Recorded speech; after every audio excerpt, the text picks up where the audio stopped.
morning. My name is Morris Stetson, and I'm the assistant moderator.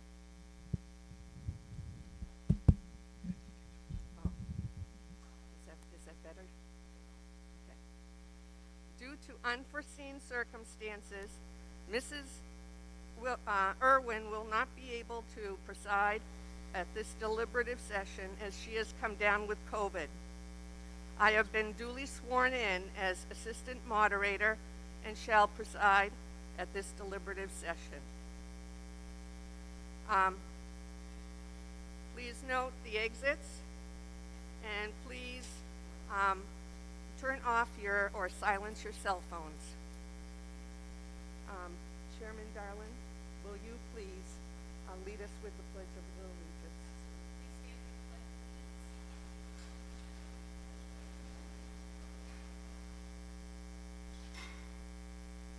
Pledge of Allegiance.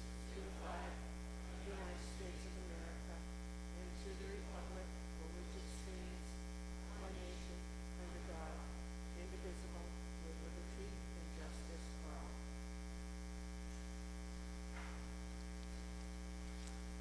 Please remain standing for the singing of the national anthem by Bella Osgood, Jay Page, Noel Beauchesne, and Desiree Beauchesne.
I'd now like to introduce the school board members. Chairman Jenna Darling, Vice Chair Steve Morris, Tim Beard, Mr. Bert Spalding Sr., and William Wilkinson. Also, Newport School District administrators, Donna Magoon, Brian McCain,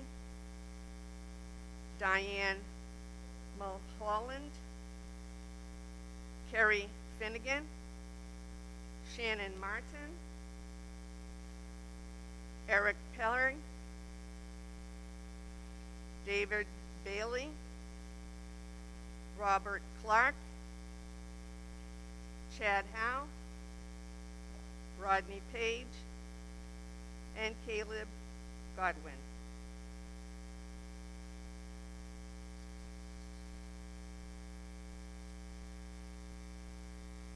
Unless there is any objection from the legislative body, I will allow non-resident members of the school district to address the body if need be.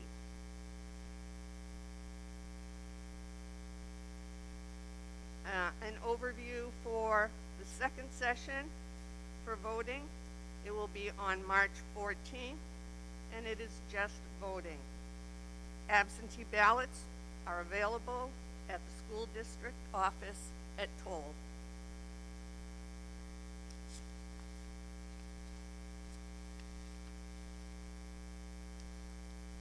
I'd like to read the First Amendment.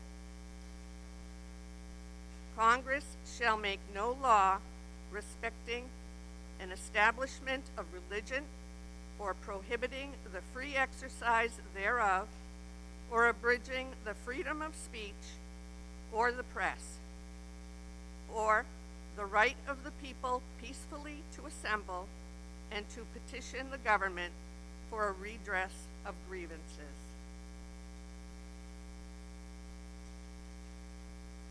And to reaffirm what the rules are for the meeting,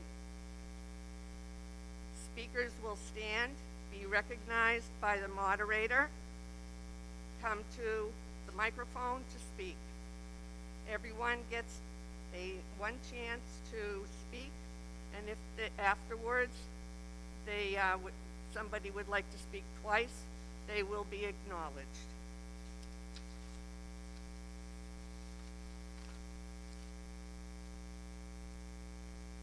Also, people submitting amendments for the article will submit 2 written copies.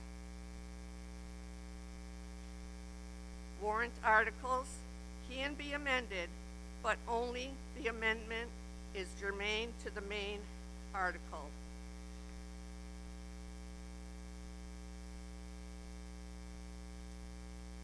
There is no reconsideration, as we are not voting at this time. Amendments will be voted on in the order they were presented. This allows for the article to be put on the final warrant as amended by the body at this deliberative session.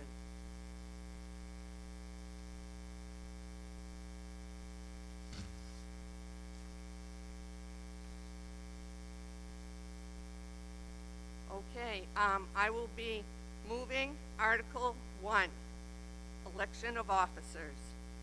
To choose a moderator, clerk, and treasurer for the ensuing 1 year, and to choose 1 member of the school board for the ensuing 3 years, and 1 member for the ensuing year.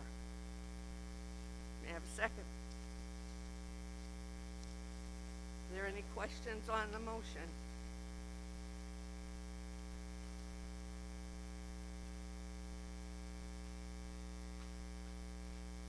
Paul Brown, Bascom Road. Just wondering, I know the closing was last night at 5 o'clock for this. Could you list who is running for those positions?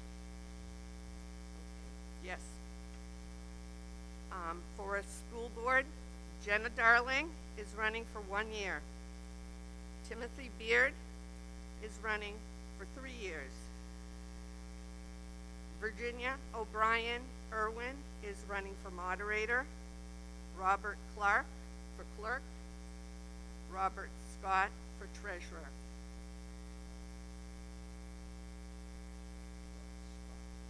Scott? I'm sorry.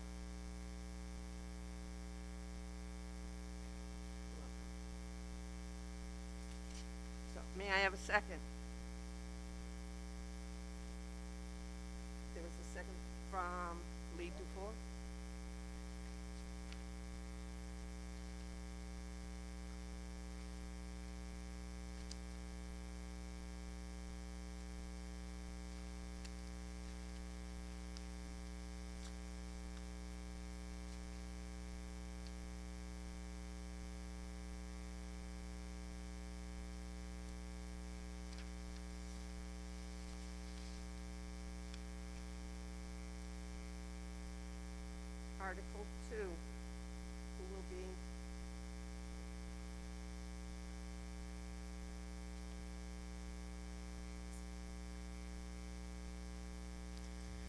morning. My name is Jenna Darling, and firstly, I would thank you all very, very much for being here. Thank you. I will speak louder. Thank you very much for being here on this very cold morning. I would like to move Article 2, the operating budget. Shall the Newport School District raise and appropriate as an operating budget, not including appropriations by special warrant articles and other appropriations voted separately, the amounts set forth on the budget posted with the warrant or as amended by vote of the first session, for the purposes set forth therein, totaling $21,425,377. Should this article be defeated, the default budget shall be $20,676,544, which is the same as last year, with certain adjustments required by previous action of the district or by law. Or the governing body may hold one special meeting in accordance with RSA 40:13, Roman numeral 10 and 16, to take up the issue of a revised operating budget only. Note A, the above operating budget includes the sum necessary to fund a one-year collective bargaining agreement reached between the Newport School Board and the Newport Support Staff, the NSS-NEA, which calls for the following estimated increases in salaries and benefits. For year 2023-2024, the estimated increase is $332,677. A favorable vote on this article shall be considered not only the approval of the proposed operating budget for the 2023-24 fiscal year, but also the approval of the cost items set forth under Note A above. Such sums representing the additional cost attributable to the increase in salaries and benefits required by the new agreement over those that would be paid at current staffing levels in accordance with the most recent collective bargaining agreement. The Newport School Board recommends this article. The tax impact is $1.85, and majority vote is required. Is there a second?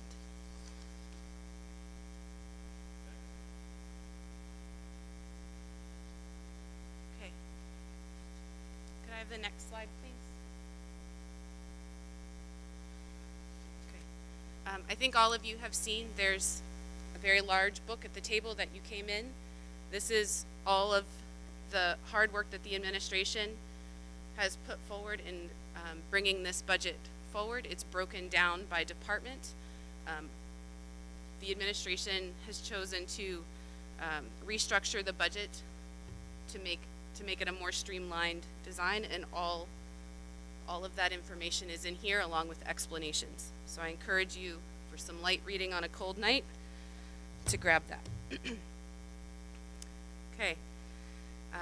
This is just an overview of what the operating budget includes. I mentioned the Newport support staff contract. It also includes increases in books and printed materials of $50,000, additional security cameras and computers for $42,936. We need to move a partner room that is currently located in the CTE out of the CTE into the middle high school. That cost is about $130,000. Just as we are all feeling the increases in costs in heat and electricity, so is the school district. We have an increase in electricity of $79,064 estimated, as well as heat, an estimated increase of $39,340, as well as our CTE bond and interest payment. We are looking for some new positions that are desperately needed. A high school English teacher and a high school math teacher. The costs of those positions are $81,921 with everything included. Increases in paraprofessionals at the middle school and high school, a CTE education and behavioral science teacher, a health science technology teacher, as well as an additional CDL driver and CBC driver for our transportation staff. Can I please have the next slide? I would like to go over the support staff negotiations. The salary increases for our support staff, which is estimated at $270,457, and an increase for admin assistants of $34,417. And you can also see the increases to FICA and New Hampshire retirement. The total cost for this support staff contract is an estimated increase of $369,447. To explain how can I please have the next slide? Thank you. To explain the structure of the contract, on the left is the current step and pay scale for the 2022-2023 school year. You can see there are 7 steps. In the proposed contract for the 2023-2024 school year, which is on the right side of the slide, you will see that there is basically step 2 from this current year's contract is now step 1. So there's a 90-cent increase across the levels. So levels have shifted up 1, and then we added steps 8 and step 9.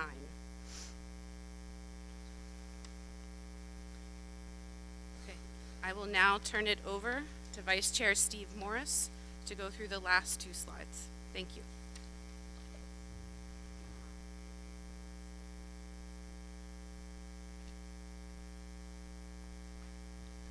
Good morning. Steve Morris, Vice Chair for School Board.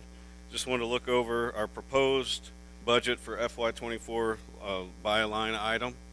So if you look down, you'll see we have lines 1100 through 5100. And as you look on the right column, you'll see anything represented in parentheses is a decrease in the budget. And so you may be asking yourself, for instance, on line 1200, why is special education losing $513,910? It is not actually losing it. It's just because we have, working with our budget analyst, Diane, she has correctly put programs where they should belong. So we've consolidated some programs up at the administrative level, and that's why you see such a large decrease. Even though it's not a decrease, that line is decreasing, but it's being moved throughout administrative lines. And so you can see as we look down, it'll give you a great summary of where the $1,289,827 increase comes from the FY24 budget that we're proposing. And if you go to the next slide, please, you will see that the default budget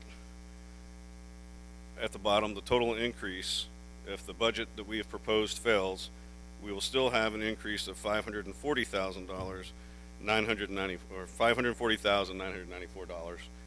And what that is, it comes out to be in a difference of $748,833 between the default budget and the proposed budget. I'm now going to turn over to the board members to continue speaking on this. I'd first like to turn it over to Mr. Spalding.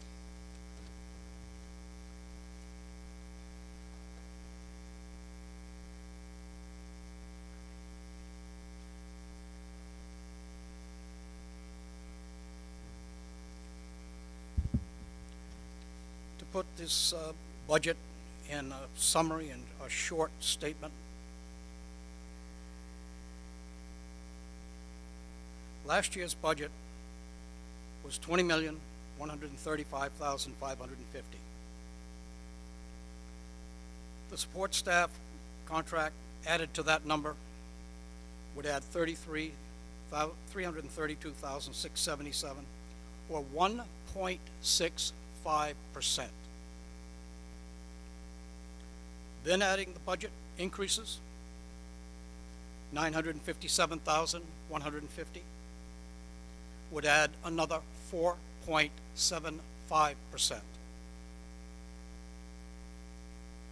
for a total of 6.4%. We brought the support staff up to a comparable rate with surrounding school districts like you, fuel oil, electric costs, 3% to the NTA, and then raises for support staff, SAU staff, etc.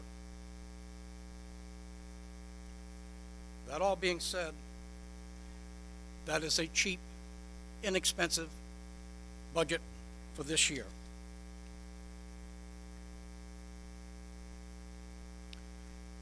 You may also recognize that it is a relatively short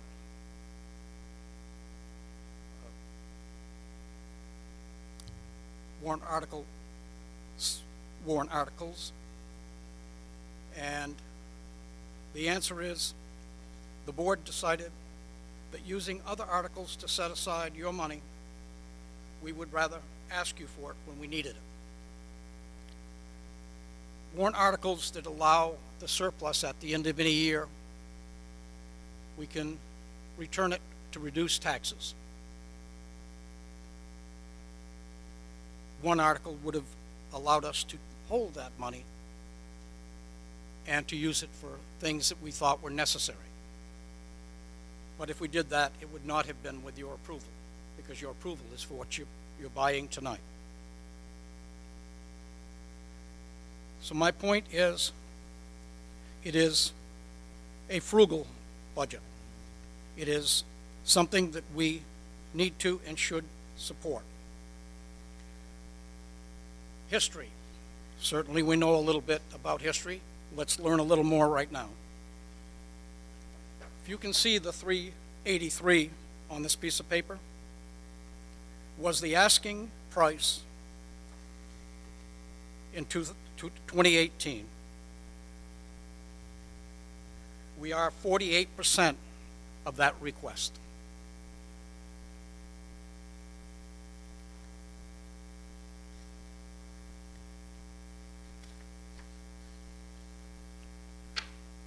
The 486 in the upper left-hand corner, we are 38% of that request. We could double this budget and still be 25% less than that request.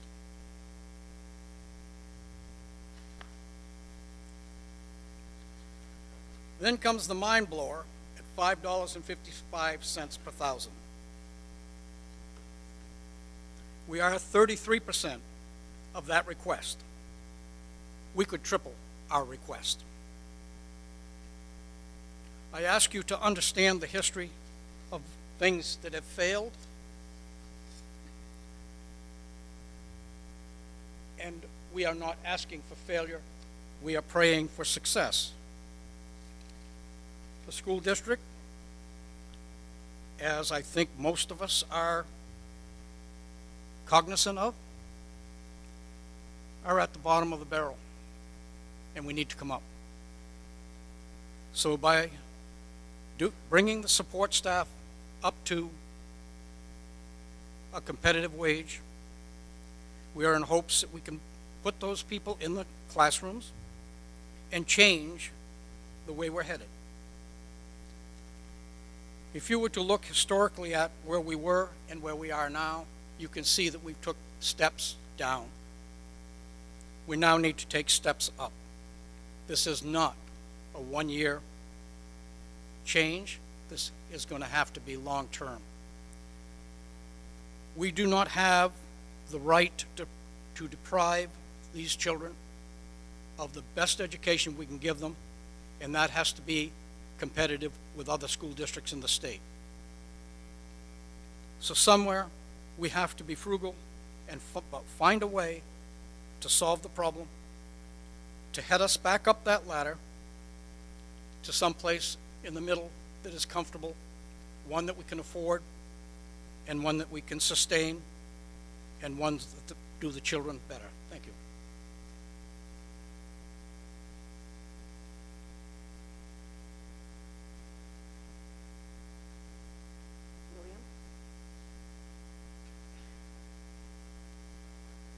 William? Good morning, everybody. For anybody who doesn't know me, Bill Wilkinson, school board member, also a resident of the town. I didn't put together all of the specifics. Yeah, better. I didn't put together all of the specific numbers. That's what we have Bert for, the percentages. I certainly didn't look through all, or put together to present to you all the details of the budget. That's what we have administration for. I want to talk in general about the budget and why I believe it needs to be supported. Everybody on the board and the administrative team, we all understand what everybody's going through. We know your taxes are already higher because of the increase in the assessments. We know your grocery bill's higher. We know your electricity's higher. Your fuel for your car, your fuel for your home. It's important as we look at this budget to remember all of those things are higher for the school as well.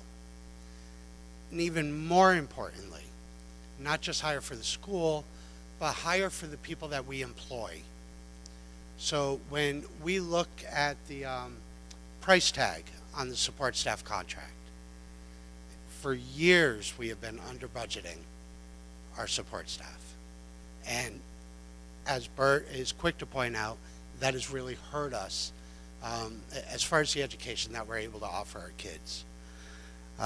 Bert mentioned that the contract makes us comparable to other school districts. It actually makes us very competitive, not only to other school districts, but to employers in the private sector, which is often a challenge in the public sector.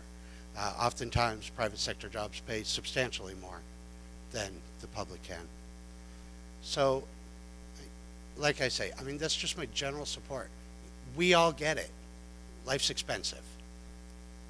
Like I say, so it is for the school, and more importantly, so it is for the people that we employ. We need to take care of the people we employ so that they can take care of our kids. That's our obligation as a town. Thank you.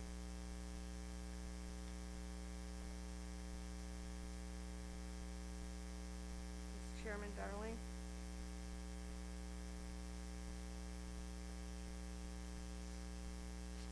Thank you, Maura.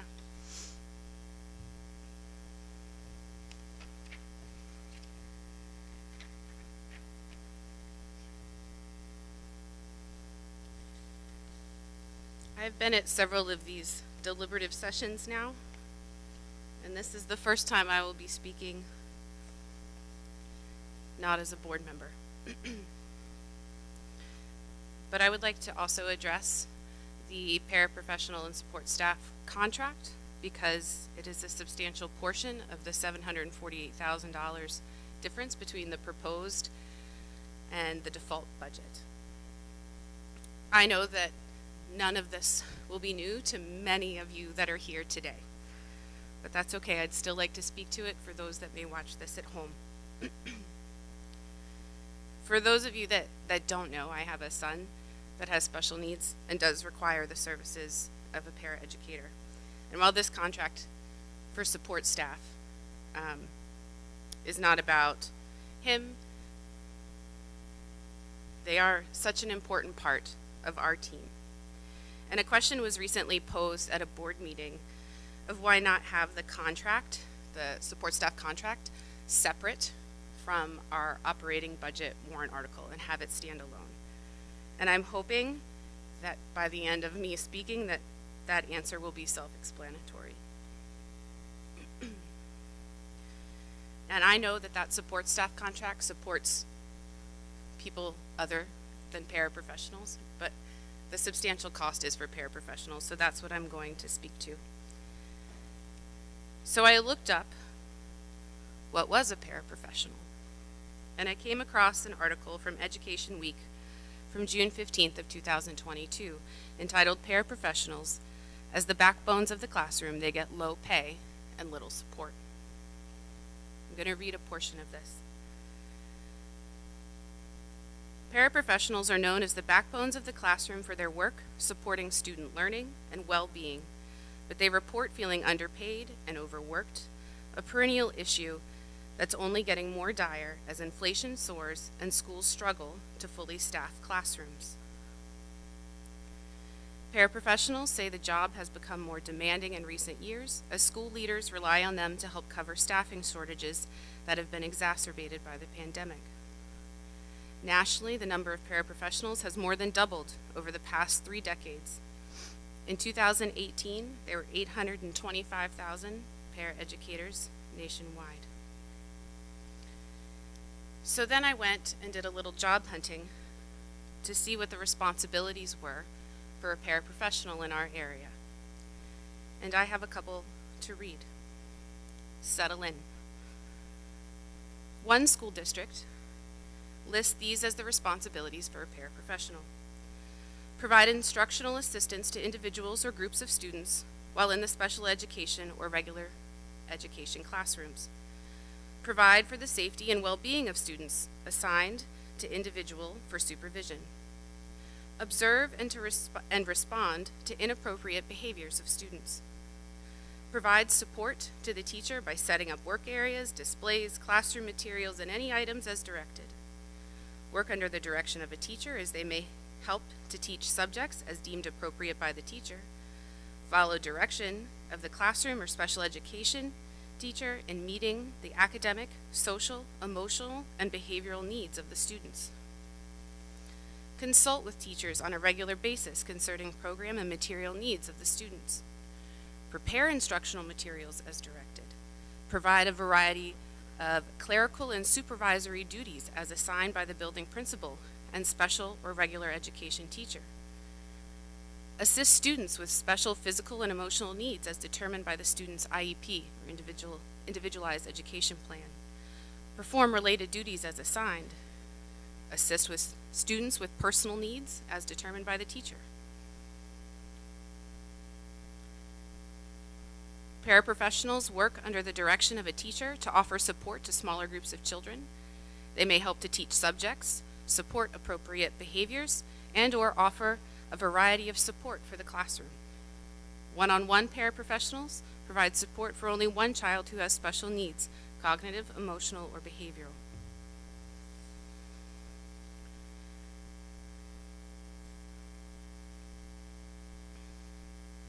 More responsibilities that I found included to function independently, demonstrate flexibility and personal integrity, follow and implement lesson plans as provided, carry out extra duties. I will not keep going because that list is very long, but I found one posting where the benefit for applying for this posting was that this child had no serious behavior issues and required no toileting assistance.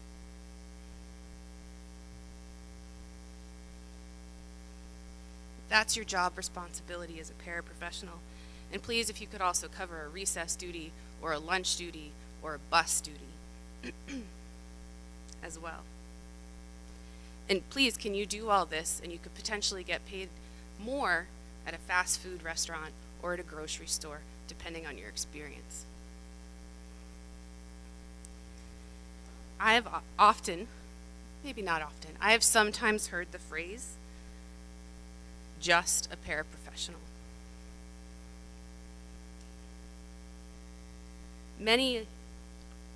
All of our superheroes, all of our paras are superheroes that just don't wear capes.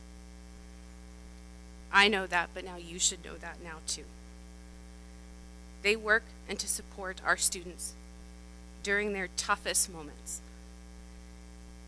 And they execute a job that many of us would turn down. So I'm thankful every day for the support staff in our schools. Not just for my son, but for everyone who needs them.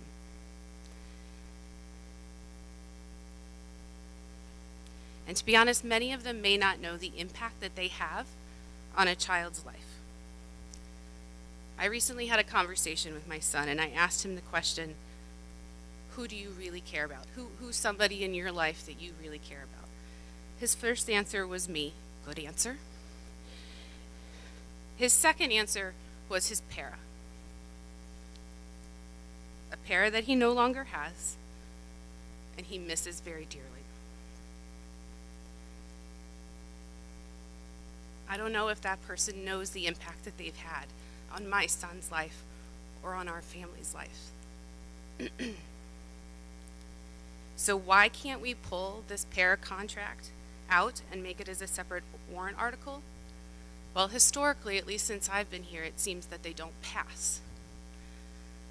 That we will approve a budget, but won't approve a one-year support staff contract. So we need electricity, we need oil, we need propane, we need to take care of our teachers, absolutely. But we need to take care of our support staff. This contract is a good start, but it's just that, it's a start. So I hope that you will approve this operating budget, that you will approve the support staff contract, and that you will say thank you to a support staff, an administrative assistant, a paraprofessional, a teacher. Thank you.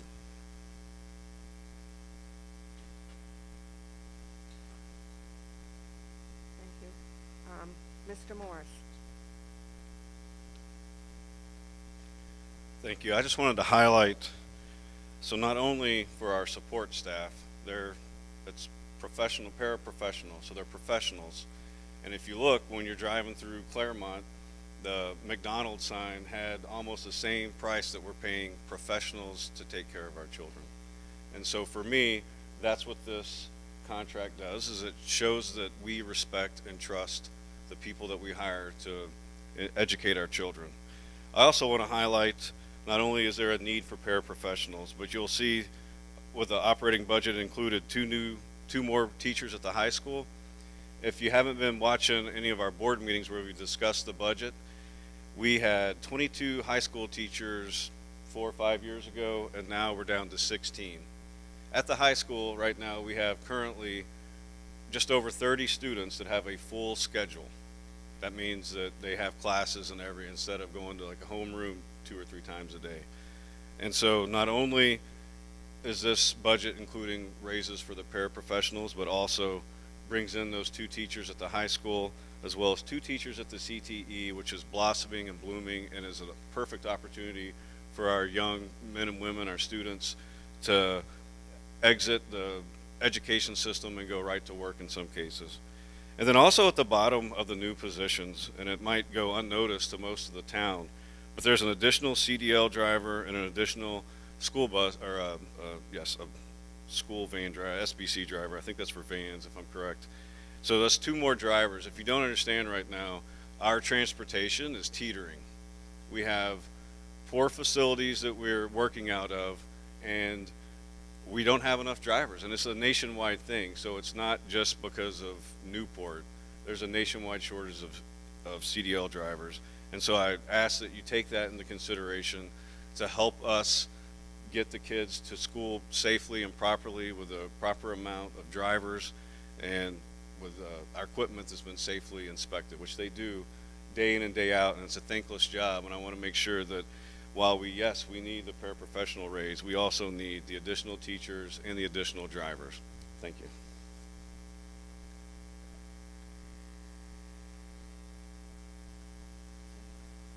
Does anybody want to speak to this article?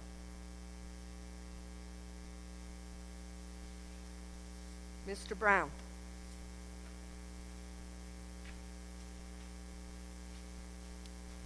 Paul Brown, Bascom Road. First, I'd like to say that I do support the para contract. I think it's a good start. It's good we're almost competitive with McDonald's and Ocean State. But I also want to tell you, my daughter was a substitute para in this district, and I think she does all right. But she probably will never step in the building again. I'm hoping that after the passage of this contract, something will be done about behaviors, and this budget will address that somehow. So that's the first thing. The second thing, last year, the top administration was fairly gutted in 211 for Richards, and I'm wondering what this budget does for that.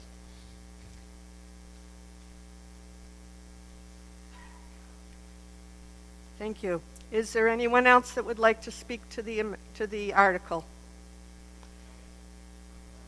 Yes, sir. Oh, I'm sorry. Is there a reply?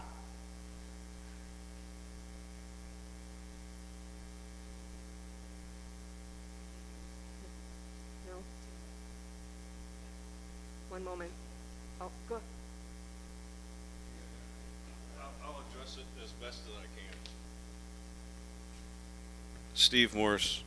Thank you, Mr. Brown. So behaviors we've been looking into at the school board meetings as well. We do have the SRO back into the building.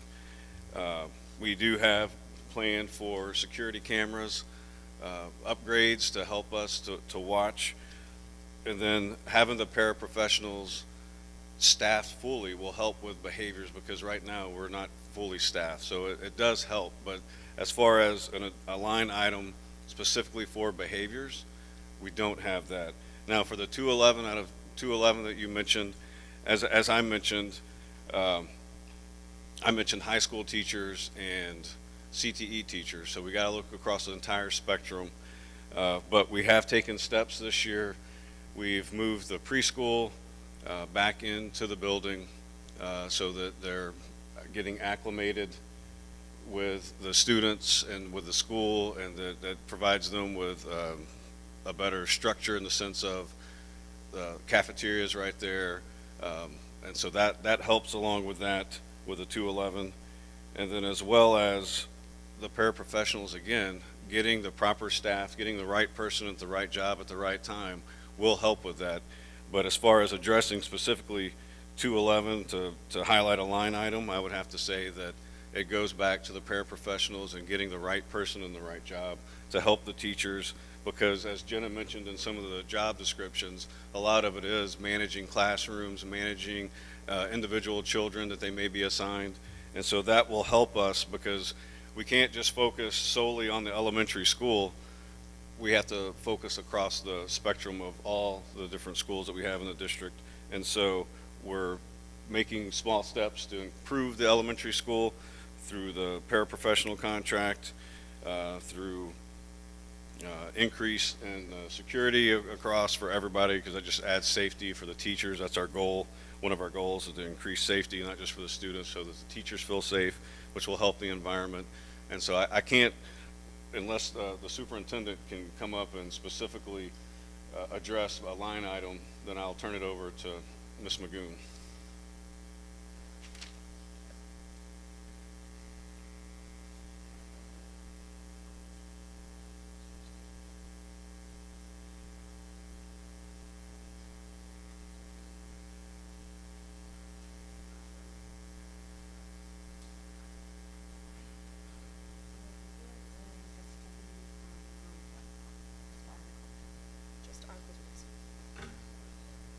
Thank you. Donna Magoon, interim superintendent for the Newport School District, obviously. Thank you very much for that. If I was to say to you that we were unaware of behaviors that were occurring in our building, I would be lying to you. And one of the things I always said is I'm very transparent. When I first came in with my admin staff, that was one of the things that we really wanted. We noticed right off that we were having some issues. So this year, we've been slowly putting things in place. And so with our budgets, some of the things that we're looking at, right, is with our contracts, it's going to help us get more people into our buildings, right, more paraprofessionals working with our students. So instead of currently putting out fires, we're going to prevent fires, right? So by having paraprofessionals inside the classroom working with our students, knowing those triggers, they can assist with helping those kids have some type of calming or some type of activity, whether it's just going for a quick walk, so that way it doesn't cause ruckus in the entire classroom. So we're looking at that piece. The second thing is we're also looking at our curriculum, right? You notice that in our line items we put money aside for curriculum books.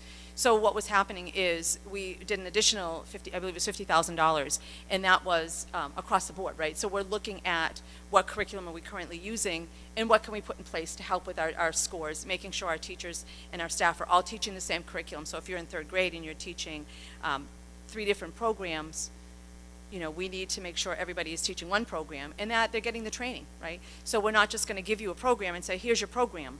We're going to give you a program and we're going to give you professional development around that program. And that's something that we have to do over time because, again, when we started in, everything was already in place. So we're looking at these things as as this year has gone on. The second thing is we're looking at turnover, right? So it's very hard to be able to come from 211 to bring our scores up if every year we're having to retrain staff all over again, right? So that's another piece that we're looking at is our turnover rate. How can we keep our paraprofessionals, our, teachers, any of our staff, because they're all valuable, our, custodial staff, how can we keep them in our district, right? Because it's all of our kids, and we're going to be all teaching all of our kids. So whether the child's in the classroom or they're walking in the hall, the interaction they have with every adult is an educational one and is a positive one. And so we're looking at how can we keep our staff in and not have the turnover that we've been having over the years. One of the things that we're trying to change is Newport is known as a training grounds, right? So everybody comes into Newport when they first start teaching. We give them all kinds of professional development. We train them, and we train them so well that they're hired by other districts. And we need to prevent that, right? We need to be able to train our staff, keep them together, build those relationships between our staff, build those relationships between the students and the children, and then we'll start to really see change. So I think it's going to, and I think Mr. Spalding said it perfectly, it's not something that we can do in 1 year, it's not 2 years, but we can chip away, and that's what we're starting to do. We're starting to chip away at these things, adding curriculum, bringing in more paras that can help support our teachers in the classroom. And then professional development. This year, we've done a switch, right? So normally, and again, transparent, I've been in many districts where professional development comes up, and it's been, oh no, what are we going to do with the paras? Well, let's just stick them with the teachers, right? Now, we know that's not how it works. So we've actually brought in someone that whenever we have a professional development day, their focus is strictly for paraprofessionals. So teaching them about behaviors in the classroom, how to handle certain behaviors that they see. If you're working with a student, how to read an IEP, those types of things. So we're offering those trainings to our paras to help support them and help keep them in. And then eventually we'll see our scores start to rise, and we'll have staff that'll stay. Thank you. Yes, Mr. Morrow, and then Mr. Lund.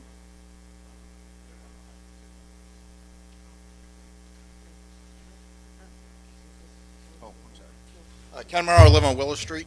Following up on that conversation, everything I just heard deals with staff and the school and us doing the training.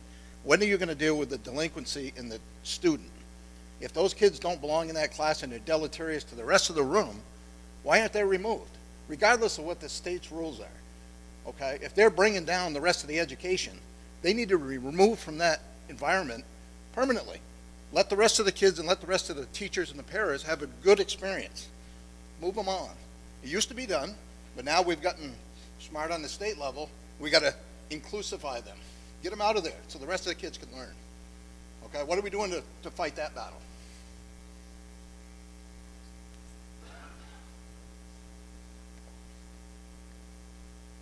Thank you for that question. So what we are looking at is establishing an in-school suspension inside of Toll building so that we'll remove those students from the rest of the population. And then the idea behind having that in-school suspension at the Toll building is so that it's not fun, that they don't sit there on their phones all day long and not do any of their work, and it's like a vacation for them because I'll be frank with you, I was a long-term sub 4.5 years ago, and I agree with you. There's a lot of, here, sit down with this laptop for 30 minutes and then go back to class. Well, the kid now knows he's going to get a laptop if he misbehaves or she misbehaves. And so the goal is to make it so that they understand there are consequences, and it's not funny and it's not fun, and you're not going to go home and sit home and play Xbox for a week while you're suspended. You come back to school, do the same thing, and get sent back home, and then somehow graduate. So these are issues that we're looking at because it needs to be addressed. Well, that's the point is, as a board, we're, so his question was, is it active or passive? Are we actually going to do anything about it or talk about it? Well, right now I'm talking about it because it hasn't been established yet, right? And I'll turn it over to Interim Superintendent Magoon because she has the finalized, but I want you to understand as a board member, we take behaviors very seriously, and we just talked about it, I want to say at our last board meeting, because it is important to us, and we need to nip it in the bud, and we need these kids to understand when you get out in the real world, there's no timeout, you're fired. Like, you gotta go find a new job. And so we've addressed that as a board, and as far as the specifics of the in-school suspension and the aspect of that, I'll turn it over to Ms. Magoon.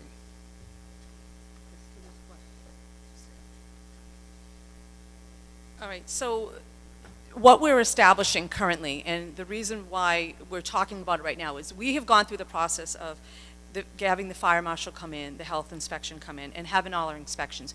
We're waiting now for the state to approve the program. So what the program entails is, and it should be a matter of time. I think it's probably, if not approved, last I knew they said it should be a matter of weeks. So what happens is, normally if a child gets suspended from school, they go home, right? So they go home, and of no fault to a family member, that parent has to work, the child may be home by themselves, right? So when they're at home, they have access to play their Xbox or these other things. We've often heard the students say that it is an extra vacation. So what we're going to do is we're taking that piece away. So when a child gets suspended from school, now they're going to go to this other program that we're going to have at Toll. So it's no longer going home. They'll be at this program, and in this program, they'll be dealing with what their behavior is. So they'll be having to do their academics. They're going to have to do some type of learning, whether it's counseling or depending upon what their behavior was. If it's vaping, then they're going to have to speak with somebody about vaping, right? If it's bullying, then it's going to have to be about bullying, right? So we're putting this in place.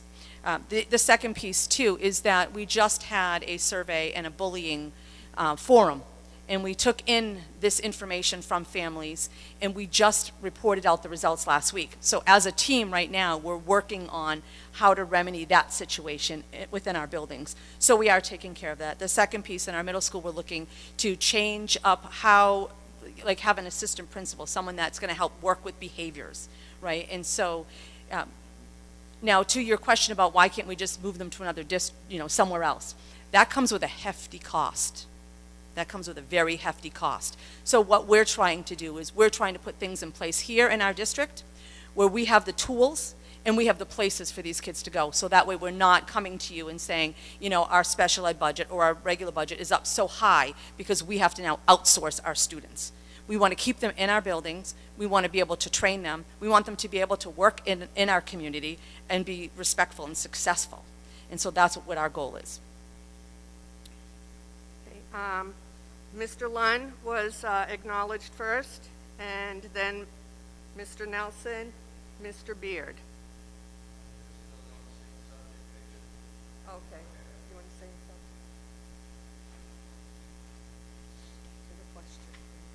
something? Tim Beard. You want to know I'm not really good at public speaking, but so to address your question about behavior, it's very, very much on my mind, and it was brought up last meeting and discussed, and it will be heavily brought up and will continue to be in the forefront. This room that we're going to do at Toll is going to be a start. I think it's going to help, but I know exactly what you're talking about, 100%. I visited the middle school this week, and some of the things I saw were ridiculous and would never have taken place when I was here 20 years ago. So it's going to be addressed. It's not just going to be talk. I can't speak for all the members of the board, but I will speak for myself, and it will be brought up every meeting probably. We were going to focus on this so that, because you couldn't pay me enough money to teach, and I don't know how these guys do it. I honestly don't, because it's like teaching a zoo. I honestly don't know how you guys do it, and we really appreciate what you do because it's crazy. Can I just answer something about Paul's question real quick? So the reason you don't see money in the budget for Toll itself, or excuse me, Richards itself, the elementary school, is because we could have put more money out of our pockets, out of the taxpayers, into that building. However, because of our placing at 211 or whatever you want to say, we're now a school in need. So the state's going to give us a bunch of money to put into that school to raise up the education there. If they would fund it how they should to start with, we wouldn't have to do any of that. But that, to directly answer Paul's question, that's the only reason we didn't put money into the budget for that building, is because the state has said we have a bunch of money to give you to get the education better there. Thank you. Okay, Mr. Lund, then it will be Mr. Nelson, then it will be you.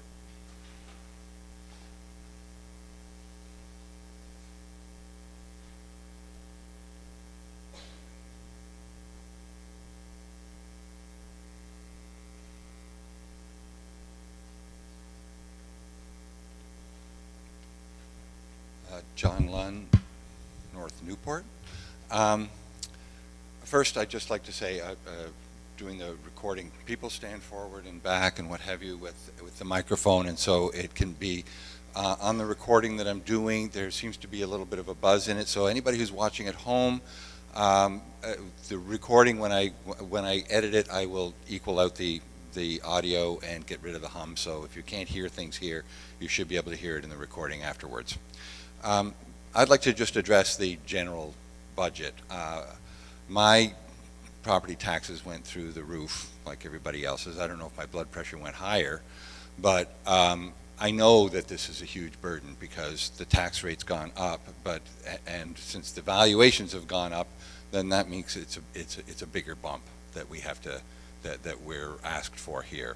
But it's still important. It's essential that we support the kids and that we support the teachers and that we support all the staff that are a part of our schools. But I'm going to harp a little bit on what I do every year, which is the state funding of our education has to be changed, and we have to be the ones who change it. We can't vote against our interests. Our economic survival depends on changing the school funding at the state level here in New Hampshire. I know at the planning board and the selectmen's meetings, they're meeting with people who want to make housing development. But if we get housing development in town that brings kids in, it's going to raise the cost of our education. But we need the housing, but we need to keep the cost of education down. And we can't balance those two unless we get a better funding of education at the state level, which requires us to support people who go to Concord and vote in support of equalizing funding for education in New Hampshire. It's important not only for us to talk about it with each other, it's important for us to talk about it with our representatives, and it's important to talk about it with neighboring towns and other people that we know around the state, so that they will not support candidates who want to privatize education or take funding away from our education or not put equalization into the funding. It's gone on now for 25 years, and we just keep sliding down and down and down. So please, as not only just during election times, but now, contact your representatives and find out what they're supporting, why they're supporting it, and get them to support public education funding across the state and equalizing it, the valuation, so that we get better support along with the other towns, and that everybody in this state, every child in this state, has an equal opportunity to education, not because they live in a poor or a rich town. Thank you. Thank you. Mr. Nelson.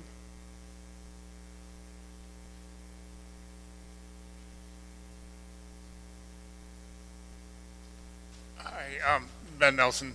Becky and I have been here for a while.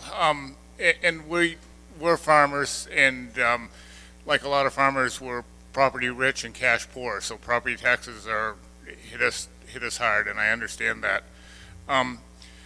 The other hat I wear as a county commissioner, and like the schools, we're in the people business. Biggest part of the expense of the budget. 2 years ago, we used to be able to hire food service and laundry people for $10.50 an hour. Those days are over. We had a guy just leave the House of Corrections, got a fast food job on Washington Street, $16 an hour. So to say these paras are competitive, even at this raises, really is, for what they have to do is not up there. And that leads me into the second thing is turnover. And that's why the turnover's there. And the teachers, the administration, it's money. And the turnover, the continuity, our kids went to school here. Our grandkids are now in Richards on their mother's side. They're the fourth generation to go through Richards. But the lack of continuity leads to, I mean, they talk about in-school suspension like they've rediscovered something. I mean, it was back in the day. Roger Carroll was doing it. It's a great tool. In-school suspension works. It needs to go down even into Richards. The behaviors there, from what I hear, are, not something that's advantageous to anybody. But that's all a continuity thing. You have something that works, the administration changes, it goes out for whatever reason, and a big part of the thing is continuity, and a big thing with keeping good people is, and you need to pay them, and it hurts. But that's what I wanted to add, and I would support the budget. Thanks. Thank you, Mr. Nelson.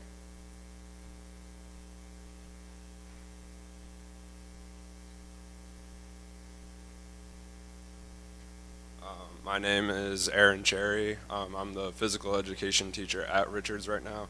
I just had one question to go back to, like, the rooms at Toll. I just wanted to make sure that that room was accessible and available to all ages, and like, so that if a child at Richards has in-school suspension, that would be available to them too. I know that the middle school and high school are a different beast this year, and they have a lot of, revolving doors and issues as well, but I just want to make sure that that room is available for all the grades, because we also have some of the same problems at Richards. Unfortunately, the behaviors are escalating more and more that we see the kids coming in. Could be post-COVID, could be home life. It's all up in the air, but I just wanted to make sure that that type of program is also available for the younger grades as well.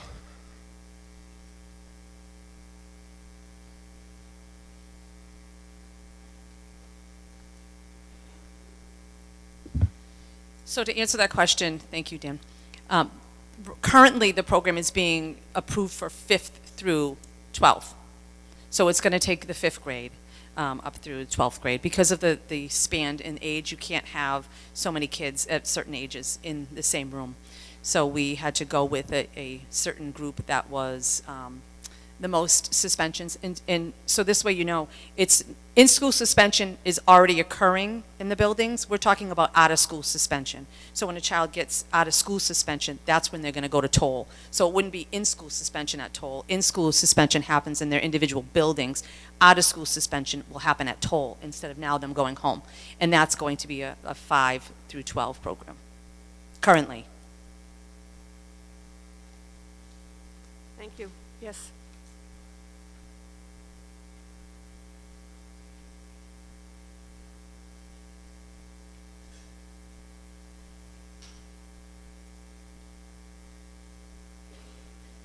Hello, I am Angie Cameron, and I am a high school para. I've been in this district for 8 years now, and I just kind of want to give a firsthand account on exactly what we do on a day-to-day basis. Our job, like Jenna said, is very large, and even with the descriptions that Jenna gave you, it doesn't compare to... Oh, I'm sorry. It doesn't compare to, it's just kind of the tip of the iceberg. We do so much more than just what she read off. We help teachers prepare the lessons plans. We support students of all academic walks, not just special ed kids. We support anybody who asks us a question. We will do everything that we can for them. We also go above and beyond on our day-to-day. When there's a problem, those little day-to-day challenges, the first thing many of us say is, what can we do to help? And a lot of us that I know will go above and beyond, even outside of the building, past our working hours. We volunteer to chaperone school dances. We volunteer to chaperone field trips, and we volunteer to help students on the weekends do fundraisers. It's all of those little things, and this operating budget definitely gives us a living wage. We can go to other places and make more monies, but we're here because we want to, and we care about these kids and we care about these communities. And all we're asking is to just compensate us fairly. Thank you. Thank you. Is there anyone else that would like to speak to the article? Yes.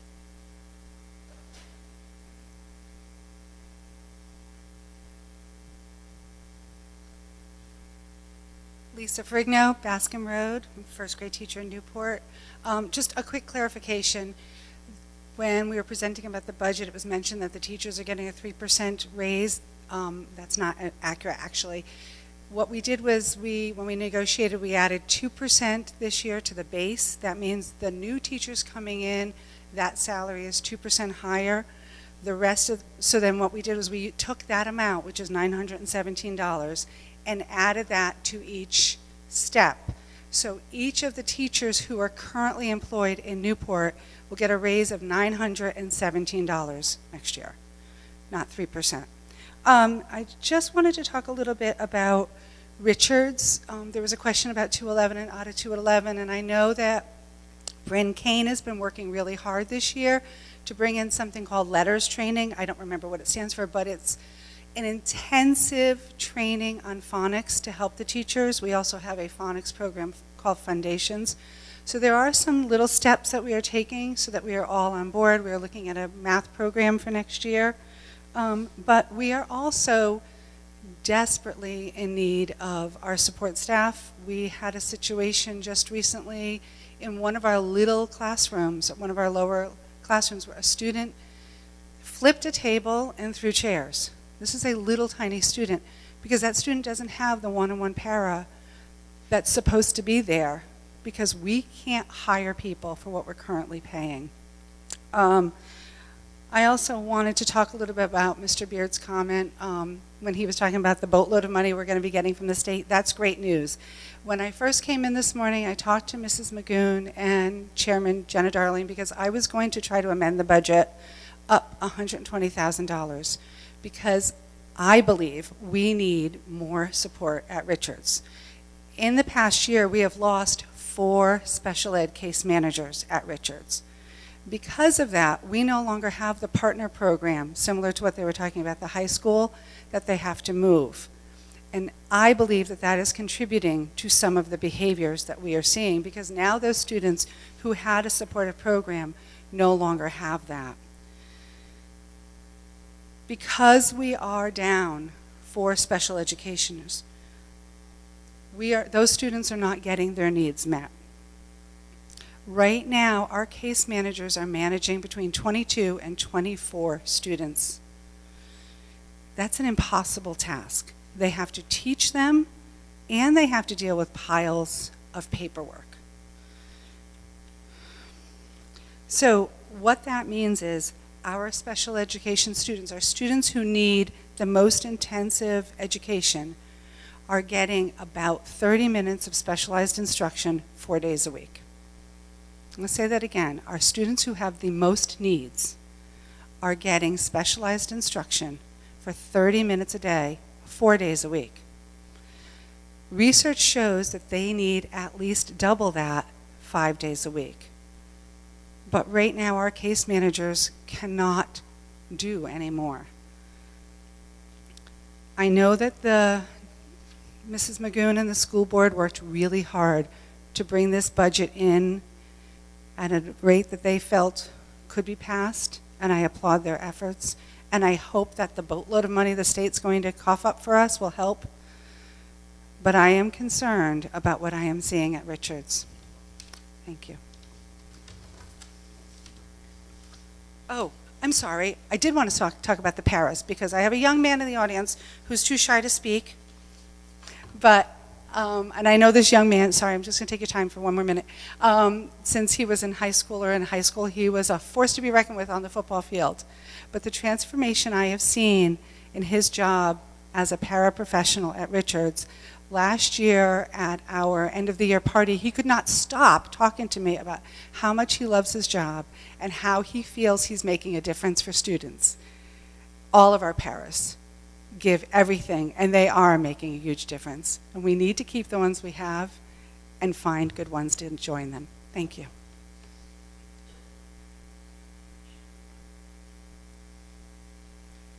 thank you very much. Is there anyone else? Yes.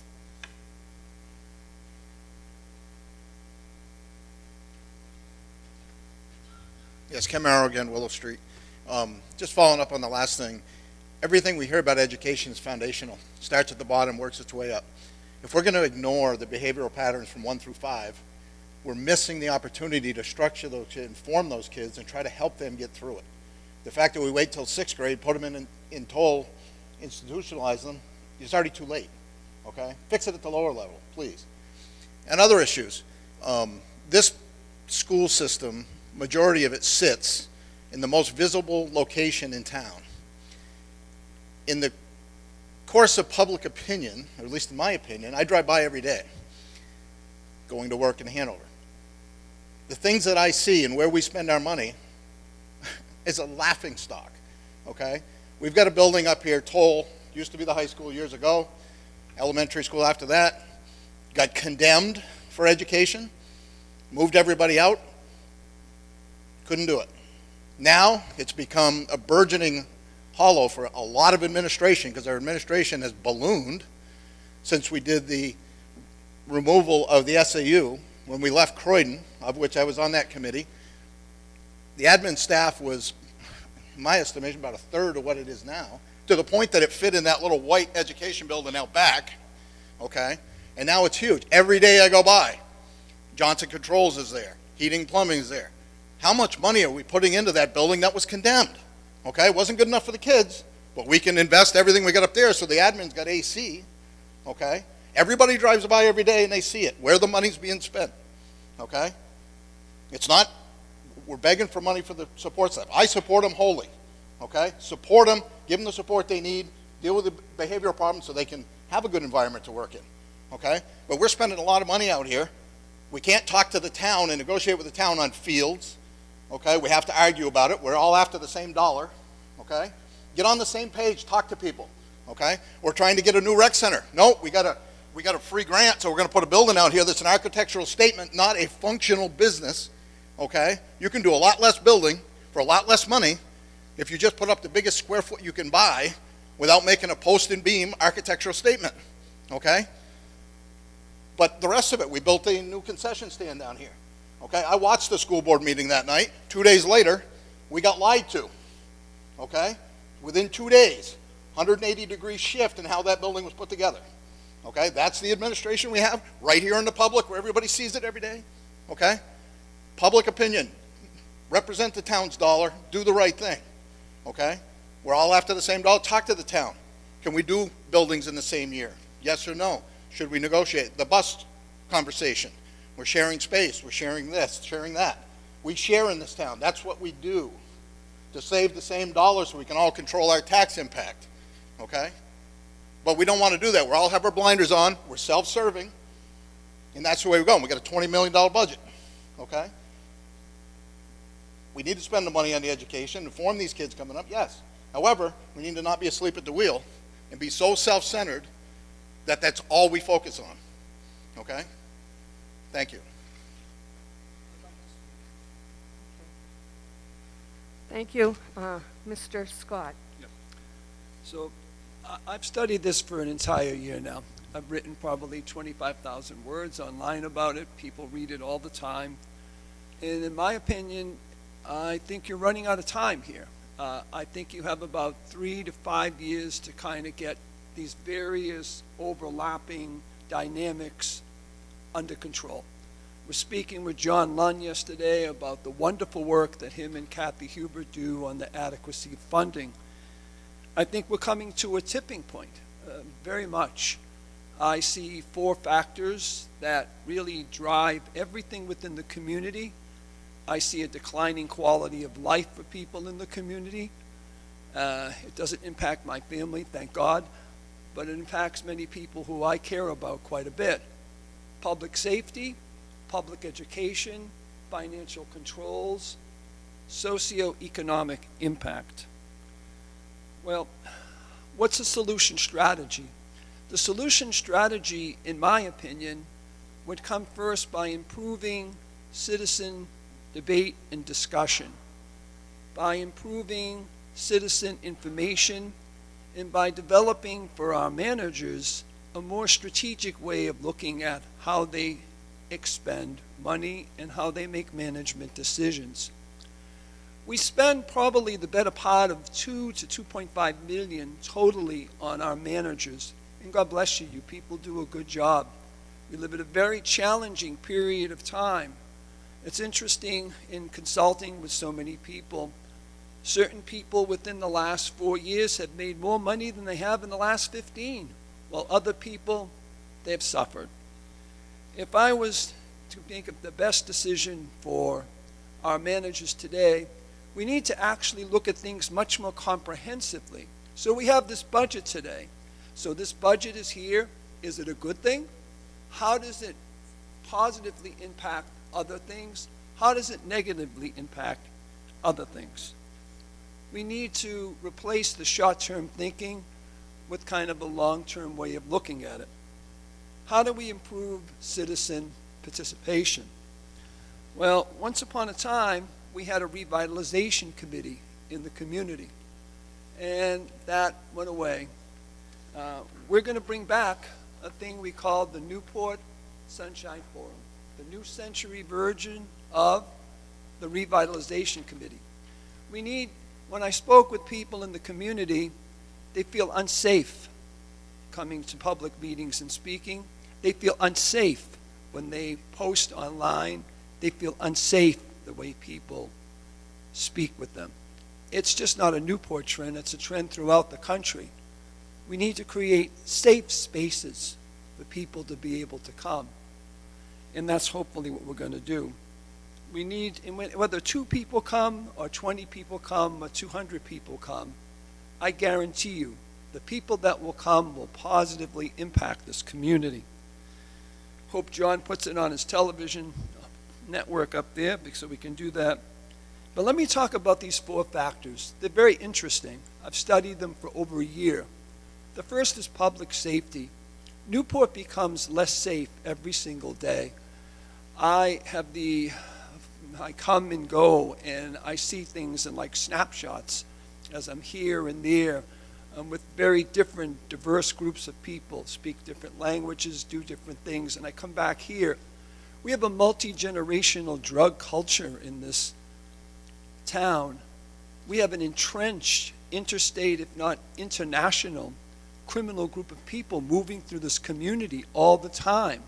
When I walked out of the bank this past summer and I listened to 2 gentlemen on their phones speaking Yoruba, it's a long way to Nigeria. I don't know what they're doing here. I mean, and unfortunately, the criminality and all of the poverty creates for the school district very specific demands. We have a highly transient group of people that come into this district, and that's what we need to discuss in this various points in our forum here. We need to be able to discuss how transient students could become a permanent expense for this district. Our staff works very hard to be able to work through that completely. Public education. Public education is under tremendous stress in America today. 3 years ago, 1.7 million students went to non-public school. That number today is 6 million, soon to be 8 million.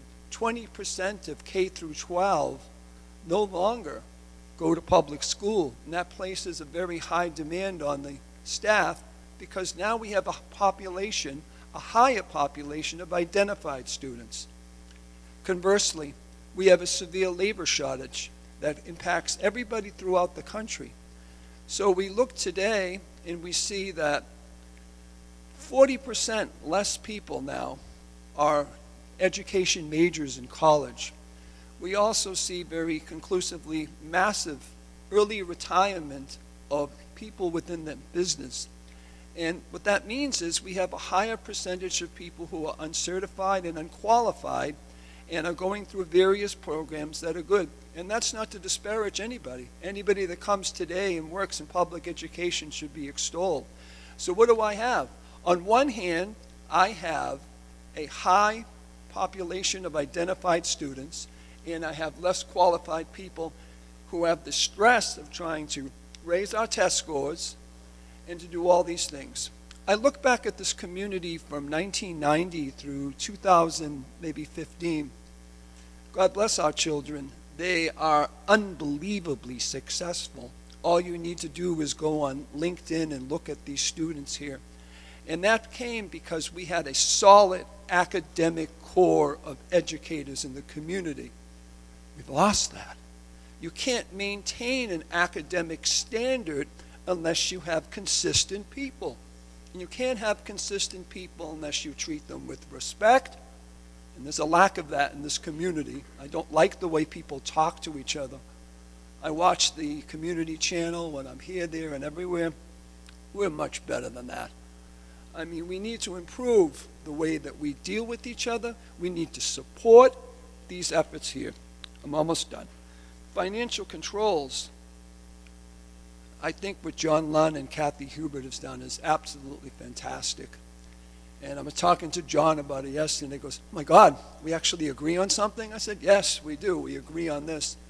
We need that money. Governor Sununu and the legislature need to stop kicking the can down the road. These property poor towns are dying, and I'll explain a little further.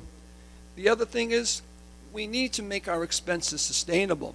This budget came out at $5.28 on the thousand, and when that was brought to me, I said, that's crazy. We're not going to do that. We've whittled it down to where it needs to be. The ability to pay has to be a consideration of all of our elected officials in this community today. We have to understand that this is creating elderly and working class poverty in this community.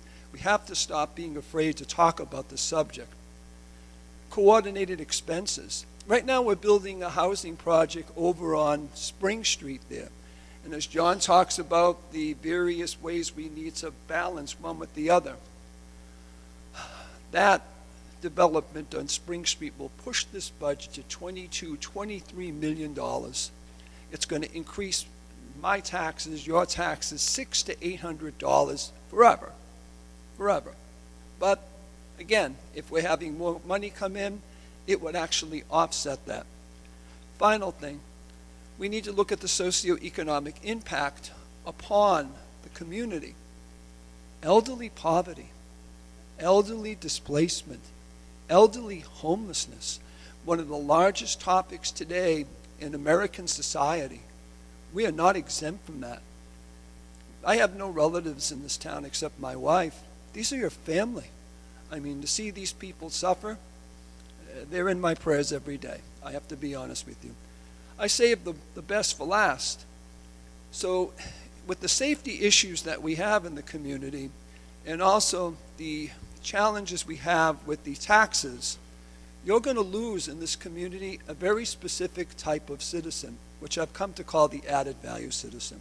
The added value citizen, individuals of generational wealth, professional standing, are going to leave.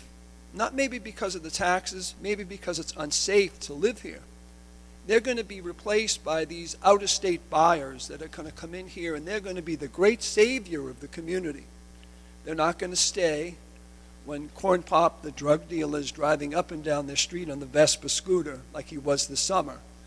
We need to find a way of discussing these things in a deep dive type of way, politely and intelligently. We're running out of time. I mean, and we have to stop kicking the can down the road. I understand your anger, Mr. Merrill. I understand your anger very much. But people need to find a way of coming to a safe space where we're able to work together. Thank you for listening, and I need your support. Thank you very much. Thank you, Mr. Scott. Mr. Wilkinson?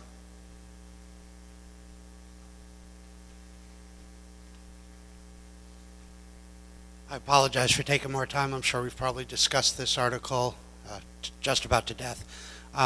Ken, I did want to address your what you pointed out about Toll. I was a custodian at Toll right up until 2016 when they closed it. I was a little taken back, you know, that apparently the general consensus was the building wasn't worth putting any money into to keep our kids there. Like you, I drive by Toll twice a day. like you, even before I got on the board, I saw the Johnson control trucks, you know. And I just saw the money pouring into that building. And like you, as a citizen, I was appalled. One thing that I think I made pretty clear to administration that's important to note is not only what's in the budget, but what's not in the budget. I was adamant that we're done renovating Toll. We were told it wasn't good enough to fix for our kids. Well, at this point in time, I think it's good enough for administration, and really, I think we're done. You know, that was my one sticking point in the budget. I do want to point out, when the SAU was out back in the White Building, they weren't just in the White Building. They were also scattered in some offices here at the high school. So the entire administrative team didn't fit in the White Building. Am I gonna say that you know, maybe our administrative team isn't a little bit large? No, I'm not going to say that. I believe it may be. I'm not the expert on the subject, but I do want to point out that no, the entire administrative team didn't fit in the White Building. The last thing I wanted to leave, I know I said I was going to leave all the math up to Bert because that's what he does well. As I'm sitting there and I'm thinking, we're all talking about supporting this budget, and I know we all do. I certainly feel that from the crowd. For anybody watching at home, I want to tell you what the difference between the default budget and the proposed budget actually equals. So there's a difference of about $1 per 1,000 of assessed value. In the proposed budget, it's about $1 higher than the default budget. That means for a $250,000 house, the increase would be $250 for the year, $4.80 a week, less than most people spend on coffee at Dunkin' Donuts. So I don't think what we're asking for is ridiculous at all. And I certainly don't think it's a, oh my God, we're going to go bankrupt, you know, kind of situation. I know it hurts to increase any expenses, but that's what it works out to, $4.80 a week. That's not crazy. Thank you. Thank you, William. Is there anyone else that would like to speak to the article? Seeing no hands. Oh, yes, Mr. Spalding.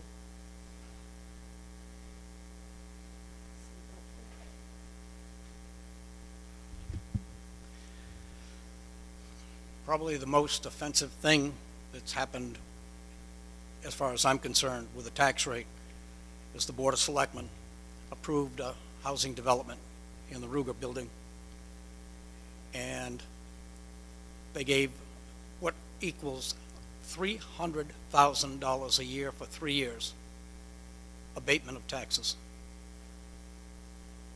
And the rest of the story is the person who bought the building paid good money for it, couldn't find a use for it, now has found a use. When it came to the hearing, I asked, how many kids? And the person, the hired gun for the property owner, said 70 out of 105. It's too much. I used 30 for each kid, for the number of children. I asked that it be researched, and it wasn't. Someone did do some research and came up with Home Builders Association telling how many children there would be. But the real bad thing about this is the $300,000 taken out of the coffers to go to a private enterprise to do housing, subsidized housing, call it. But we don't get that money until after the end of the 3-year period. It was unnecessary. And we, as a school board, will have to take every child in that building and educate them. So the money that could have been had, double whammy. We don't get the money, but we get the liability. So that all said, it's a very perplexing situation that we are in as a community. That being said, we have to do the best we can with the resources that we have. And in a long time that I've sat and watched, I think probably now we're headed in as good a direction as I have seen, at least in the last 12 years. So I hope that we look past all of our baggage and find a way. Is there anyone else that would like to speak to the article? Seeing no hands, there is a motion and a second. All those in favor, raise your cards. Aye. Opposed? The ayes have it. Article 3.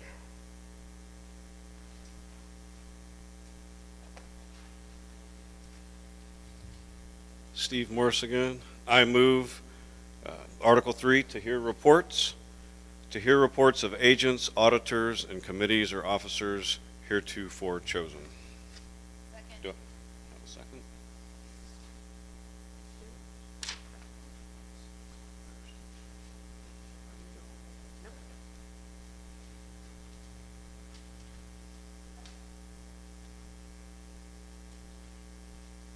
Is there anyone that would like to speak to Article 3? Yes? It's okay. Is there any other business to come before this board?